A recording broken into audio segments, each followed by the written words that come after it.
Ayan, nagpahabol nga pala si sis ng love. Magpapatato siya sa kanyang leeg. Ayan ang layout namin. Pero bago ang lahat, tayo muna ay mag-intro.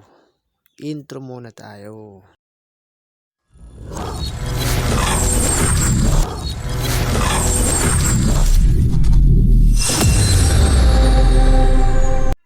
So, ayan, nagsimula na nga pala tayo dyan mag-lining. Ang gamit natin dyan ay 3RL. Koi machine lang ang gamit natin yan kasi medyo mahirap yung pwesto ko dyan at sisis din kasi nasa bahay nila kami. At hindi ko rin nadala yung iba kong equipment tulad nung lamp light ko, hindi ko nadala. Kaya medyo mahirapan din tayo dyan. Ayan, lining namin dyan ay 3RL. At yun na rin ang gagamitin kong pang shadow dyan. Para wala siyang kalat. Para dire-diretso lang ako. Nice.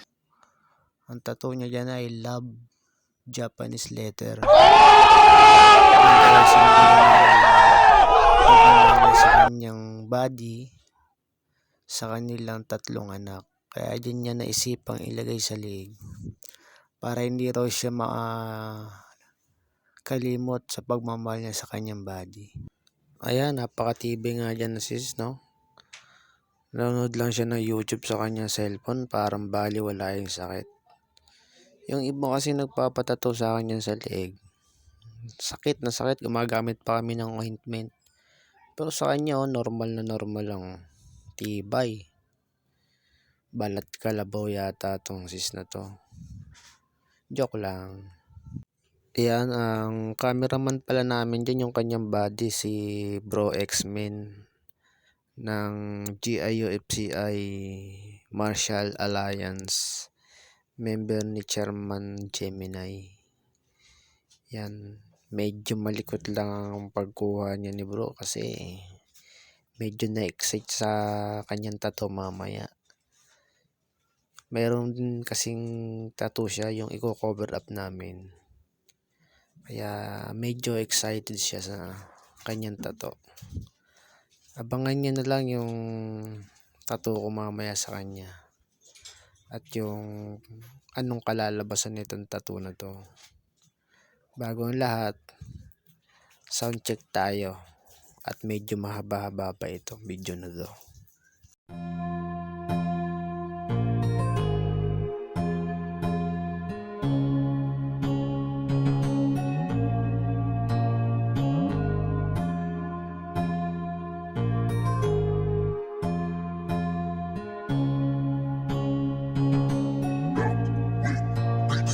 Sa araw-araw na lang, iba't iba ang kliyente. May babae, may lalaki, may babahot disente. Nagtatanong magkano, ang sagot may depende. Madalas mga buraot, baka pwede to 20. Teka, isip ko ano ba naman yan? Yung iba magpapadut-dut kapalit ng laman. Hindi ito biro, kaya isip-isip din naman. Hindi namin pinupulot gamit at kaalaman. Pero meron pa rin naman mga ayos at galan. Ibang-iba ang dating kapag sila ay kampante. Halaga sa kanila ay hindi importante. Makikita ang ngiti at mata parang diamante. Pasasalamat ang siyang pinakamasarap. Bukod sa pera o regalong aming natatanggap. Salamat po sa tiwala mula sa aming pangkat. Nang mananato sa Pinas, sabay-sabay aangat. Sa araw-araw na lang, iba't iba ang pangyayari. Mga bagay-bagay tila mawawalan ka ng diskarte. Pero kakayanin pa rin tuloy-tuloy sa pag-abante. Hanggat makuha inaasam-asam na iman. Huwag na huwag kang hihinto, masarhan man ang pinto.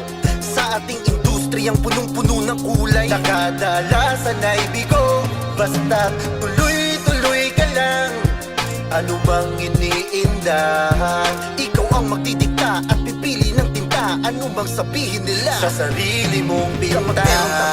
Parang galing kulungan. Pag babae naman, tingin nila malandian. Dito sa ating mundo, tila hindi kakabila. Kami ay tao rin naman katulad ng karamihan. Madalas iniiwasan at walang nagtitiwala. Di ka pa tumatabi, iba kagad hinihinala. At ito ang matindi, hindi ka panipaniwala. Yung humuhusga, sila pang di gumagawa ng tama. Buksan ang isip pagkat tayo'y pantay-pantay. Ginamit lamang ang talentong nilagay sa kamay. Malayo-layo pa siguro ang ating ibabiyan. Upang mabago ang tila masama nating ima. Pero tiwala ka lang dapat at isipin palagi. Huwag magpapadala sa mga sinasabi, dahil sa ating mundo, kalaban mo ay marami. Huwag ibaling ang tingin, tuloy-tuloy lang pag-abante. Pagpasensyahan mo na kung tila wala akong silbi, ngunit kailangan kumayod kasi marami kami. Dito lamang umaasa kung kadalasan kasi parang hindi maganda pero hindi marumi. Huwag na huwag kang hihinto, masarhan ba ng pinto?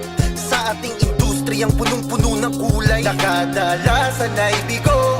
Basta't tuloy-tuloy ka lang, ano mang iniindahan. Ikaw ang magdidikta at pipili ng tinta, ano mang sabihin nila sa sarili mong pinta.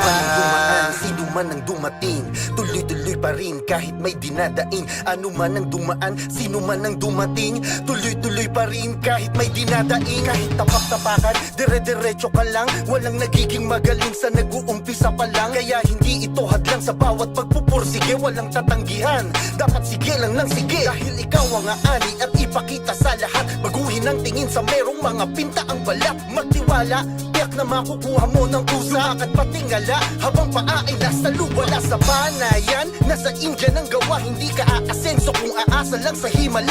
Tulad ng hinahangaan at tinitingala, marami lang pagdadaan, ano bang makilala ang likha. Sa buhay laging merong sakit at hapdi kapatid, karanasan ang magsisilbi mong pangpamanhid. Naway tingin ng iba sa atin mag-iba at tumuwid, naway tingin ng iba sa atin mag-iba at tumuwid. Huwag na huwag kang hihinto, masarhan ba ng pinto?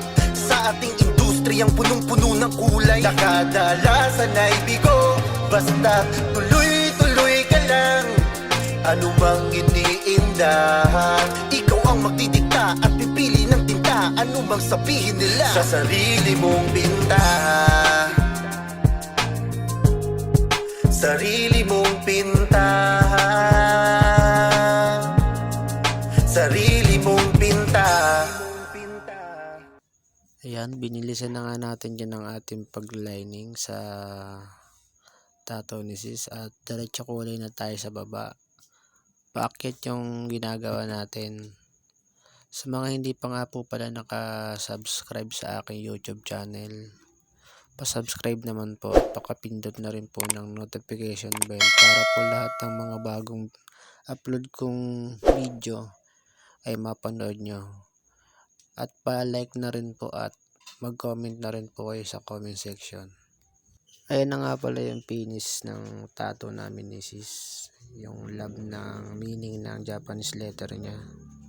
So yun lang po at maraming salamat. Thank you for watching.